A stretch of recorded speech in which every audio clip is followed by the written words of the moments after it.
അസ്സലാമു ഫ്രണ്ട്സ്, ഇന്ന് ഞാൻ ഇവിടെ വന്നിട്ടുള്ളത് ഒരു ചിക്കൻ സാൻഡ്വിച്ച് റെസിപ്പി ആയിട്ടാണ്. വീട്ടിലുള്ള ചേരുവകൾ വെച്ചിട്ട് സിമ്പിളായിട്ടൊരു സാൻഡ്വിച്ച് എങ്ങനെ ചെയ്യാമെന്ന് നോക്കാം. അതിനുവേണ്ടി ആദ്യം വേണ്ടത് 3 സാൻഡ്വിച്ച് ബ്രെഡാണ്. പിന്നെ വേണ്ടത് ചെറിയ പീസായിട്ട് പൊരിച്ചെടുത്തിട്ടുള്ള ചിക്കൻ്റെ കഷ്ണങ്ങൾ, പിന്നെ കുറച്ച് ഫ്രഞ്ച് ഫ്രൈസും പൊരിച്ചെടുത്തിട്ടുണ്ട്. ഇനി വേണ്ടത് വെജിറ്റബിൾസാണ്. കുക്കുമ്പറും ക്യാരറ്റും ക്യാപ്സിക്കും ഇവിടെ കട്ട് ചെയ്ത് വെച്ചിട്ടുണ്ട്. ഇനി ചിക്കൻ സാൻഡ്വിച്ചിനായിട്ടുള്ള മയണൈസ്, കുറച്ച് പെപ്പർ പൗഡറിലിട്ടിട്ടുള്ള സ്പൈസി ആയിട്ടുള്ള മയണൈസാണ്. പിന്നെ വേണ്ടത് ടൊമാറ്റോ സോസ്. ഇനി നമുക്ക് അതിൻ്റെ സാൻഡ്വിച്ച് റെഡിയാക്കാൻ നോക്കാം. ആദ്യം 1 സ്പൂൺ മയണൈസ് എടുത്തിട്ട് സാൻഡ്വിച്ച് ബ്രെഡ് നിലവേ കീറിയിട്ട് 2 സൈഡിൽ അപ്ലൈ ചെയ്ത് കൊടുക്കാം. ഇനി അതിലേക്ക് നമുക്ക് ചിക്കൻ്റെ പീസുകളും സാൻഡ്വിച്ച് വെജിറ്റബിൾസും എല്ലാം അറേഞ്ച് ചെയ്ത് കൊടുക്കാം.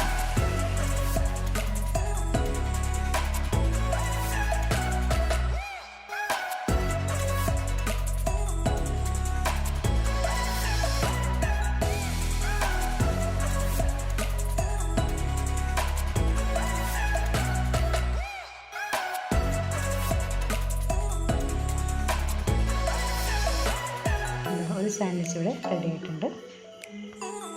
ഇനി ബാക്കിയുള്ള 2 സാൻഡ്വിച്ച് കൂടെ നമുക്ക് ഇങ്ങനെ ചെയ്തെടുക്കാം.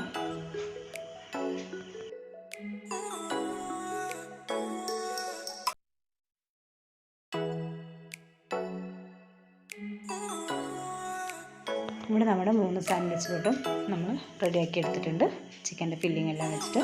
ഇനി നമുക്കിത് ഓവനിൽ വെച്ചിട്ട് ഒരു 2-3 മിനിറ്റ് ഒന്ന് ചൂടാക്കിയെടുക്കാം. അങ്ങനെ നമ്മൾ സിമ്പിളും ടേസ്റ്റി ആയിട്ടുള്ള സാൻഡ്വിച്ച് റെഡി ആയിട്ടുണ്ട്. എല്ലാവരും ട്രൈ ചെയ്ത് നോക്കണം. അസ്സലാമു അലൈക്കും.